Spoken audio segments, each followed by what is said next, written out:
नमस्कार श्रोते हो, मराठी स्टोरी टेलर या चॅनलमध्ये आपले स्वागत आहे.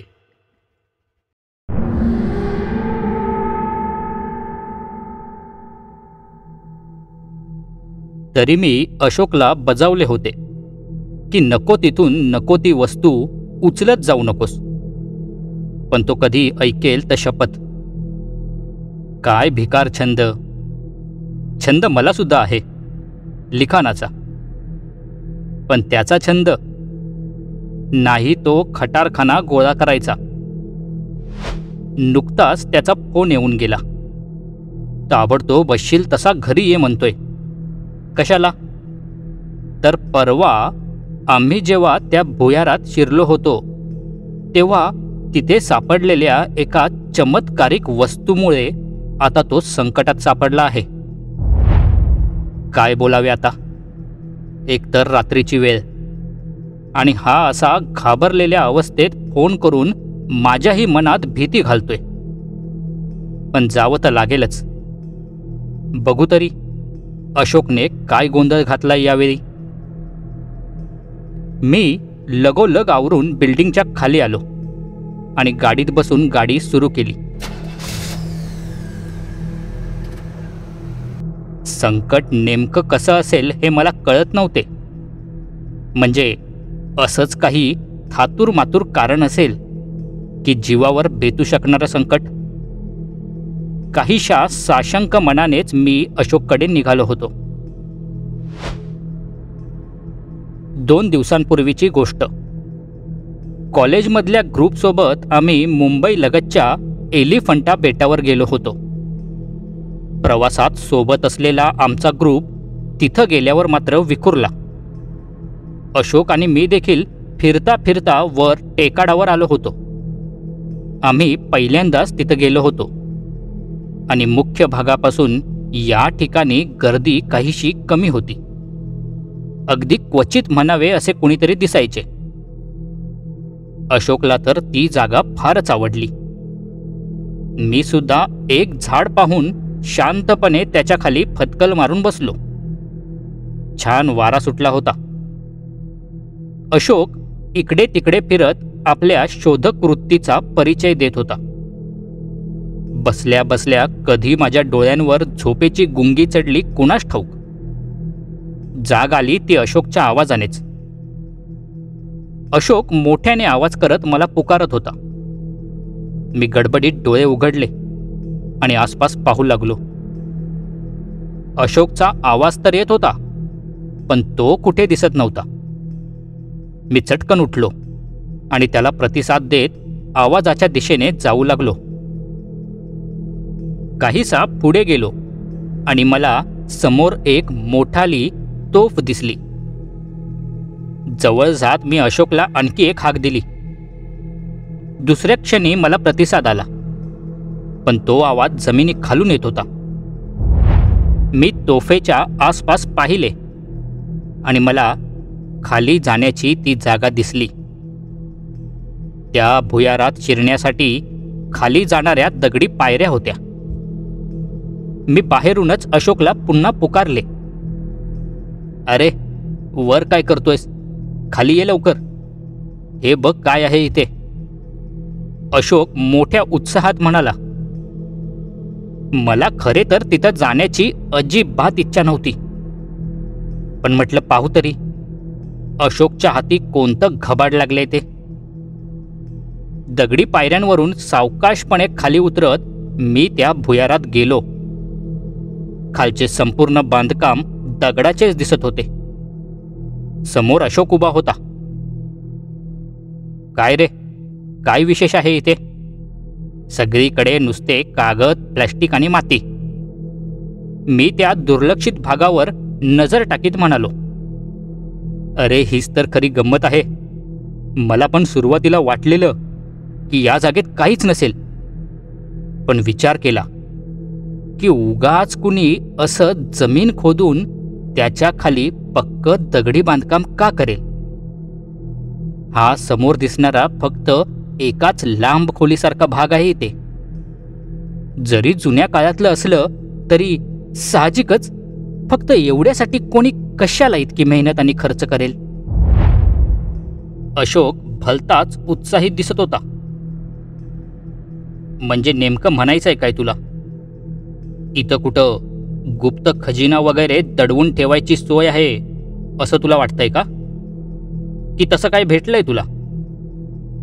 मी त्याला खिजवत म्हटले. तसंच समज. चल ये पुढे, तुला दाखवतो. अशोक अगदी आत्मविश्वासाने म्हणाला. आणि मग मात्र माझ्याही मनात कुतूहल निर्माण झालेच. हे बघ, पुढे ये अजून. मला योगायोगानंच याचं दर्शन झालं बघ. असं म्हणत अशोकने तिथल्या एका दगडात ठोकून बसवलेली लाकडी खुंटी उजवीकडे हलवली. आणि आश्चर्य, आमच्या समोर अक्षरशः भिंतीमधला तो गुप्त दरवाजा अलगदपणे उघडला. मी आ वासून समोर पाहतच राहिलो. अशोक माझ्या चेहऱ्याकडे पाहून हसत होता. जणू किती मोठा शोध त्यानं लावला असावा असे हावभाव त्याच्या चेहऱ्यावर होते. आणि ते खरं देखील होतं. हे असं काही कधी ऐकण्यात आलं नव्हतं. आपल्याला आत जायचंय? मी अडखळतच विचारले. त्यावर अशोक नकारार्थी मान हलवू लागला. नाही, एका वेळी एकालाच जाता येईल.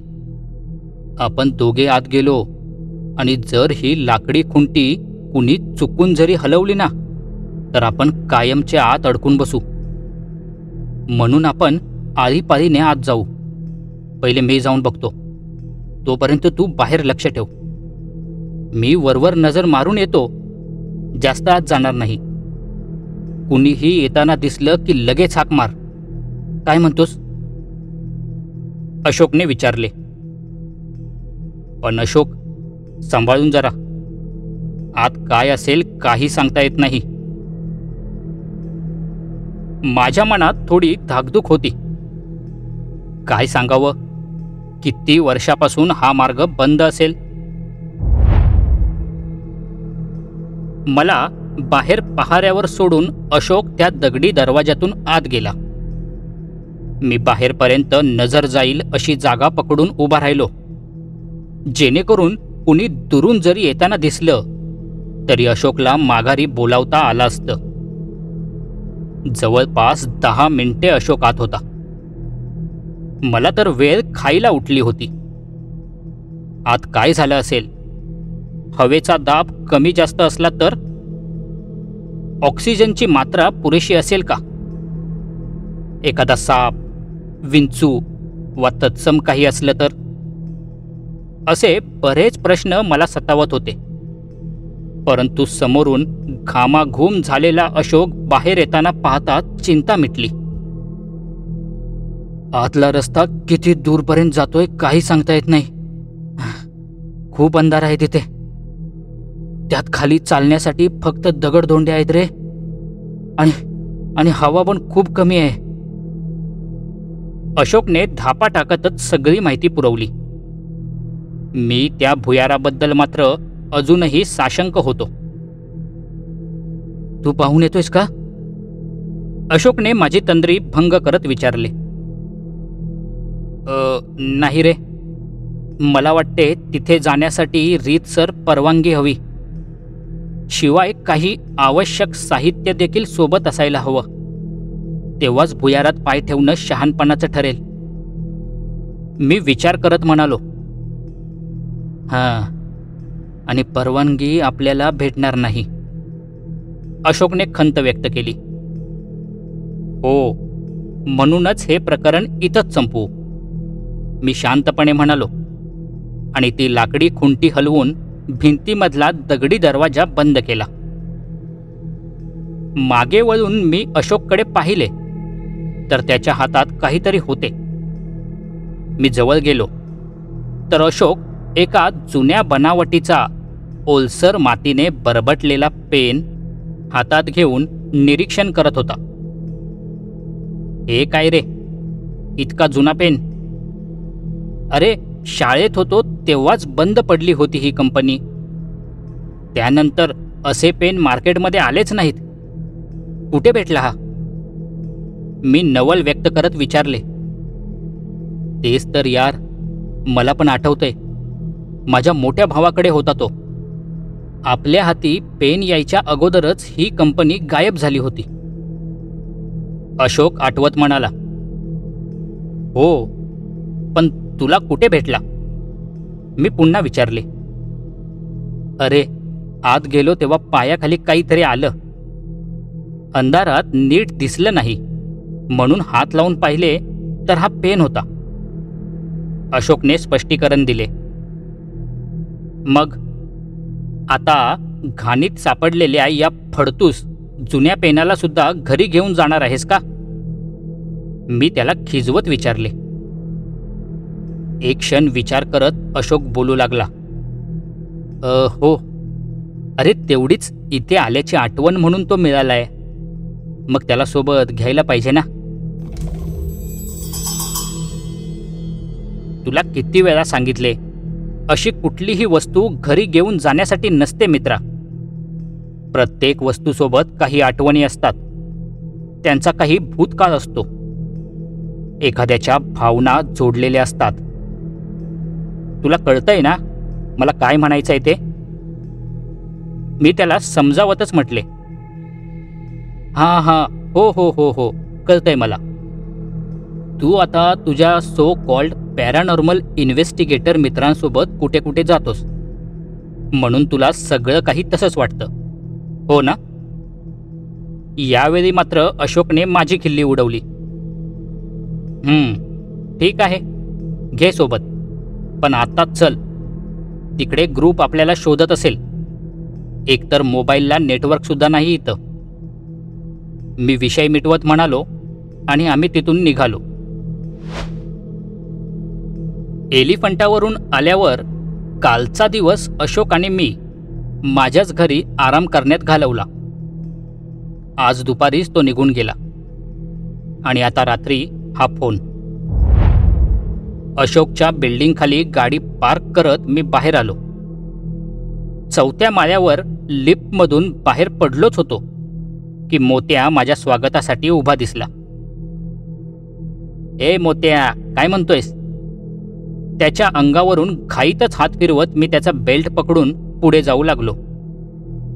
अशोकच्या दारात जाईपर्यंत सर्व ठीकच होतं, परंतु जसा मी दरवाजा पुढे ढकलला तसा मोत्याने एक हिसका दिला आणि आत पाहत जोर जोरात भुंकू लागला.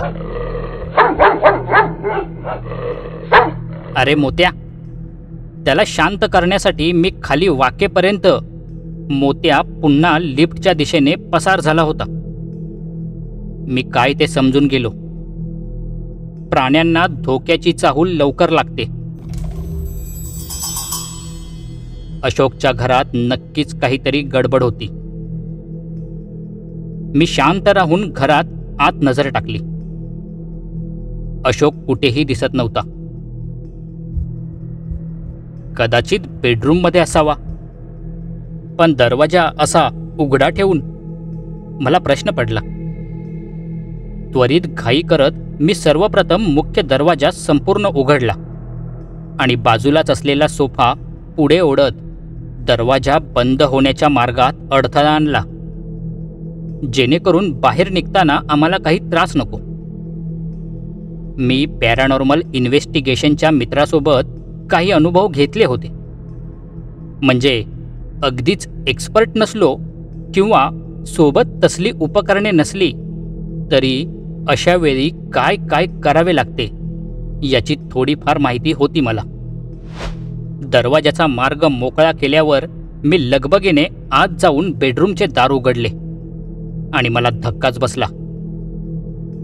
स्टूलवर उभ्या असलेल्या अशोकने पंख्याला बांधलेला दोर गळ्यात अडकवला होता. मी अक्षरशः ओरडतच त्याच्या जवळ पोहोचलो. त्याला घट्ट पकडत मी स्टूलवर चढून त्याचे खांदे हलवले आणि जाब विचारू लागलो. अचानक एखाद्या स्वप्नातून जागा झाल्यासारखा तो भानावर आला आणि मला पाहून आश्चर्य व्यक्त करू लागला. अरे, आपण दोघे असे अवघडल्यासारखे का उभे आहोत?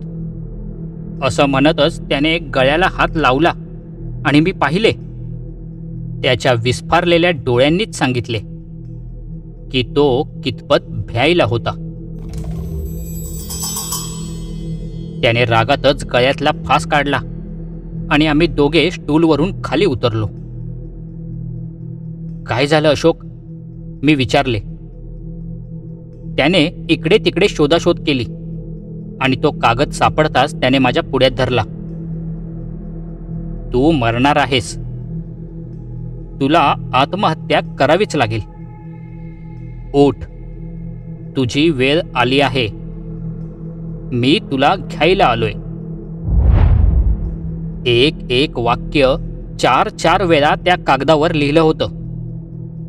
मी न समजून अशोककडे पाहिले. तू बरोबर बोलत होतास. हा त्या पेनाचा प्रताप आहे. तो आपोआप हवेत तरंगतो आणि हे त्यानेच लिहिलंय.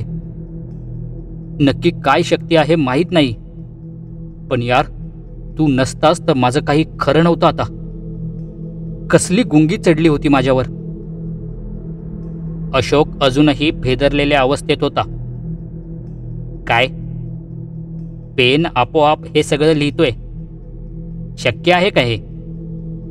मी आश्चर्य व्यक्त करत विचारले.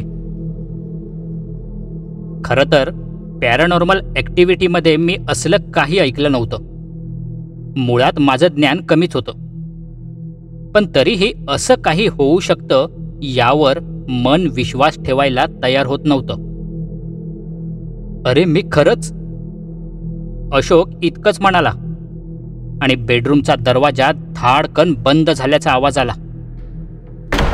आम्ही दोघांनी दचकून तिकडे पाहिले. खिडकी बंद असतानाही वाऱ्याचा स्वैर झोत खोलीत उधळत आला.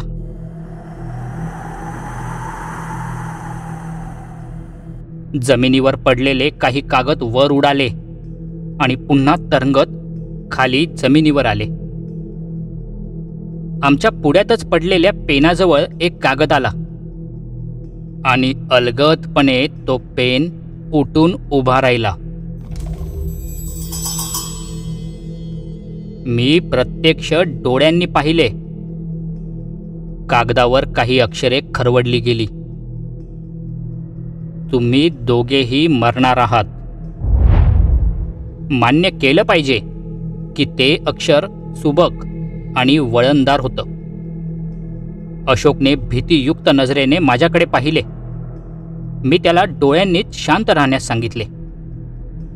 खरं तर मनातून मी देखील साप घाबरलो होतो. परंतु जेवढं मला ठाऊक होतं त्याप्रमाणे मला खंबीरपणे या प्रसंगाला तोंड द्यायचं होतं.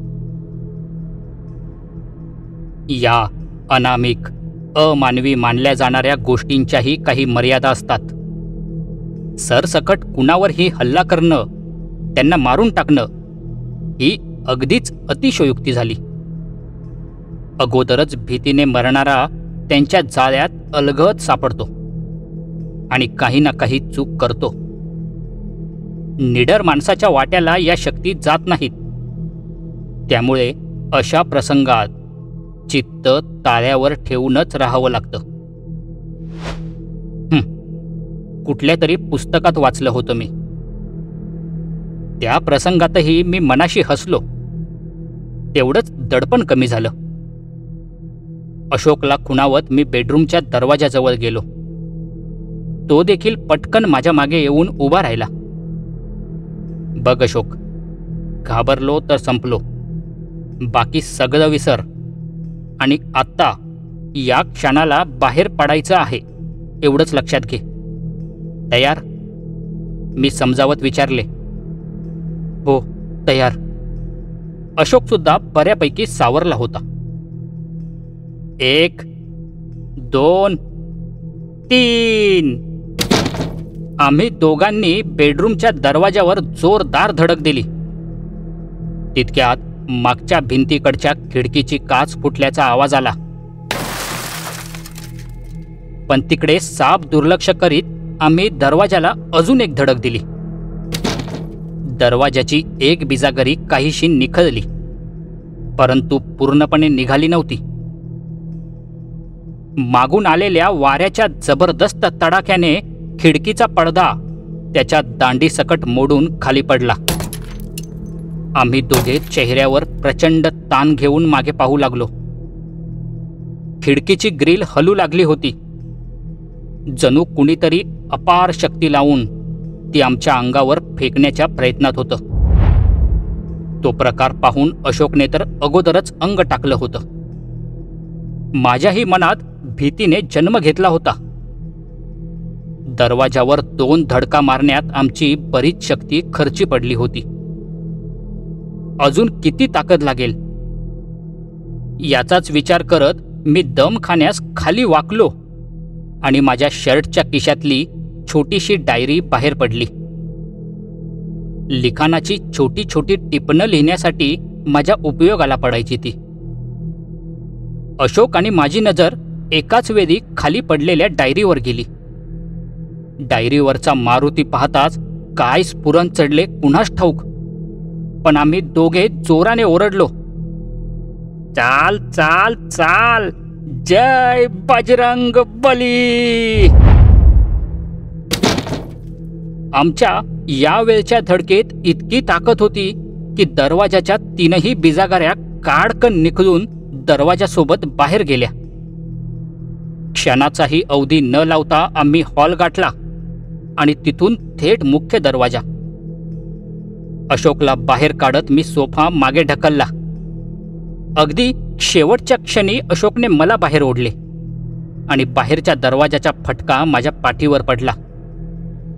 थोडक्यात बचावलो. मोत्याला घेऊन आम्ही ती रात्र टेरेसवरच घालवली.